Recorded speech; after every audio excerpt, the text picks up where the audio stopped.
So this is an AC powered smoke detector. So we got to get positive from our new Duracell. See that little hinge? So we're going to slide it across there with the ribbon underneath. And then we replace that. See how it went in?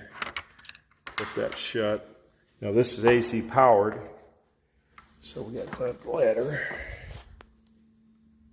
And we're going to have to hook this back on here with this connection.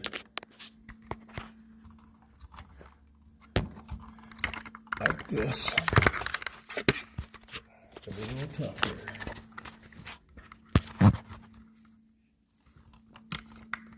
We'll get that on there like that.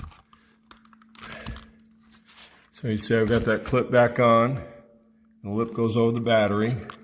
So now it's AC power with battery backup. Now we're going to get the wires up in there.